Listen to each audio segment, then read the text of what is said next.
Hello friends, અમારી YouTube ચેનલમાં આપનું હાર્દિક સ્વાગત છે. મિત્રો, આજે આપણે ગુજરાત સરકારની વિદ્યાર્થીઓ માટે એક અગત્યની શિષ્યવૃત્તિ યોજના છે, જેમાં પ્રાથમિક અને માધ્યમિક શિષ્યવૃત્તિ યોજના ધોરણ 6 અને ધોરણ 9ના અભ્યાસ કરતા જે વિદ્યાર્થીઓ છે તેમના ફોર્મ ભરવાના શરૂ થઈ ગયા છે.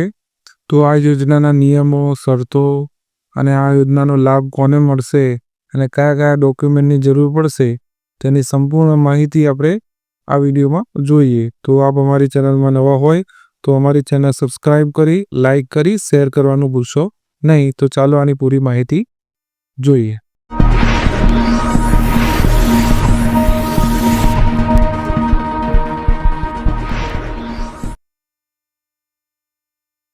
પ્રાથમિક માધ્યમિક શિક્ષણ શિષ્યવૃત્તિ પરીક્ષા 2025-26 પરીક્ષાનો જે પરિચય છે જોઈએ. પરીક્ષાનું નામ છે પ્રાથમિક માધ્યમિક શિક્ષણ શિષ્યવૃત્તિ પરીક્ષા 2025-26. આયોજક છે રાજ્ય પરીક્ષા બોર્ડ, ગાંધીનગર. એનો હેતુ છે સરકારી, શહેરી, ગ્રામ્ય, ટ્રાયબલ વિસ્તાર માટે લાભાર્થી વિદ્યાર્થીઓની પસંદગી કરવી. મુખ્ય તારીખોની વાત કરીએ તો જાહેરનામું પ્રસિદ્ધ થયાની તારીખ છે 24/9/2025. ઓનલાઈન આવેદનપત્ર ભરવાનો જે સમયગાળો છે 1/10/2025 થી 15/10/2025. પરીક્ષા ફી ઓનલાઈન ભરવાનો જે સમયગાળો છે એ 1/10/2025 થી 16/10/2025, મતલબ કે એક દિવસ વધુ મળે છે. ત્યારબાદ પરીક્ષાની જે સંભવિત તારીખ છે એ જોઈએ તો 29/11/2025 છે. ઉમેદવારની લાયકાત જોઈએ તો જેમાં પ્રાથમિક જે શિક્ષણ શિષ્યવૃત્તિ પરીક્ષા છે ધોરણ 6ના વિદ્યાર્થીઓ, જેમાં સરકારી, local body, granted, non granted પ્રાથમિક શાળાઓ છે તે વિદ્યાર્થીઓ આ ફોર્મ ભરી શકશે. જેમાં ધોરણ 5માં 50% ગુણ કે તેના સમકક્ષ ગ્રેડ મેળવેલો હોવો જોઈએ. અને માધ્યમિક શિક્ષણ શિષ્યવૃત્તિ પરીક્ષામાં ધોરણ 9ના વિદ્યાર્થીઓ, જેમાં સરકારી, local body, granted, non granted માધ્યમિક શાળાઓ છે તેમાં ધોરણ 8માં 50% કે તેની સમકક્ષ ગ્રેડ મેળવેલો હોવો જોઈશે.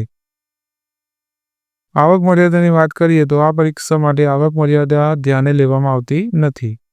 પરીક્ષાનું જે માળખું છે, સ્ટ્રક્ચર, એ જોઈએ તો પ્રાથમિક શાળા માટે ધોરણ 6ના વિદ્યાર્થીઓ માટે ઓક્ટોબર 2025 સુધીનો છે. અને માધ્યમિક શાળાઓ માટે ધોરણ 9ના વિદ્યાર્થીઓ માટે પણ ઓક્ટોબર 2025 સુધીનો અભ્યાસક્રમ લેવામાં આવનાર છે. અને આ જે પરીક્ષાનું જે માધ્યમ છે માત્ર ને માત્ર ગુજરાતી રહેશે. પ્રશ્નપત્રનો જે ઢાંચો જોઈએ, જેમાં કસોટી 1 આવશે, જેમાં ભાષા અને સામાન્ય જ્ઞાનના 90 પ્રશ્નો આવશે અને 90 ગુણ આવશે. ત્યારબાદ કસોટી 2 છે, ગણિત વિજ્ઞાન, અને એના પર 90 પ્રશ્નો અને 90 ગુણ આવશે. કુલ સમય તમને 120 મિનિટનો મળવાપાત્ર થશે. ત્યારબાદ પરીક્ષાની જે ફીની વાત કરીએ તેમાં પ્રાથમિક જે શાળાઓ છે તમામ પ્રકારની, એમને પરીક્ષા ફી વિદ્યાર્થી દીઠ 100 રૂપિયા ભરવાની રહેશે. ગ્રાન્ટેડ, નોન ગ્રાન્ટેડ જે માધ્યમિક શાળાઓ છે તેમને પણ 100 રૂપિયા ફી ભરવાની રહેશે. અને તેની સિવાયની જે સરકારી માધ્યમિક છે, RMSA છે, મોડેલ શાળાઓ છે, લોકલ બોડી, MSB શાળાઓ, સોશિયલ અને ટ્રાયબલ વેલફેર ડિપાર્ટમેન્ટની જે શાળાઓ છે તેમના માટે ફી ભરવાની રહેશે નહીં. મતલબ કે તેમને પરીક્ષા ફી મુક્ત રહેશે.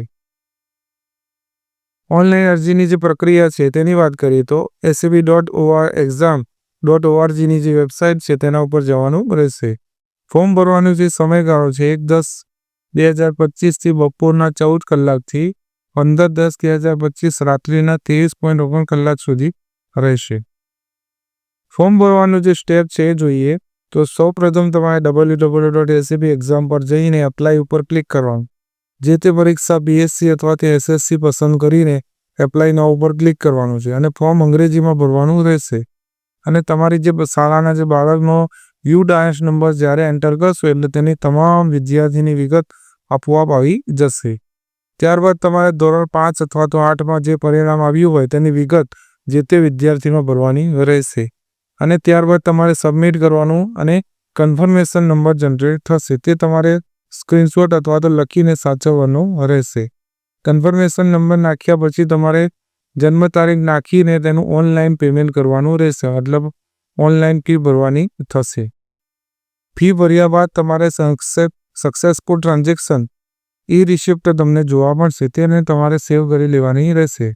અને અરજીપત્ર કન્ફર્મ થઈ ગયા બાદ તમારે આ ફી ભર્યા પછી જ તમારી અન્ય જે અરજી છે એ માન્ય ગણાશે. મતલબ કે તમે અરજી કન્ફર્મ કરી લીધી પણ ફી ભરી ના હોય તો પણ તમારી અરજી માન્ય ગણાશે નહીં. તમારે ફી ફરજિયાત ભરવી પડશે ત્યારે જ તમારી અરજી માન્ય ગણાશે.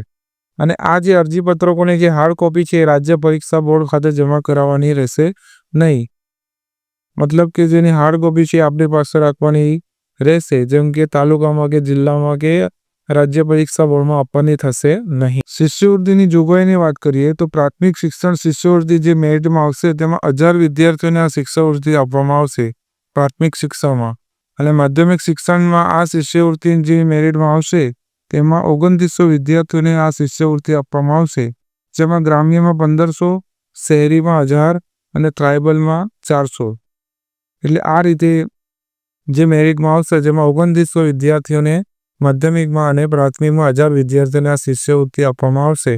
અને આ શિષ્યવૃત્તિની જે પરીક્ષા આપનાર જે તમામ વિદ્યાર્થીઓ છે તેમને પરિણામની જે માર્કશીટ અને પ્રમાણપત્ર પણ આપવામાં આવશે, જે ફિઝિકલી તમારી શાળામાં અથવા તો ઓનલાઈન તમને મળવાપાત્ર થશે.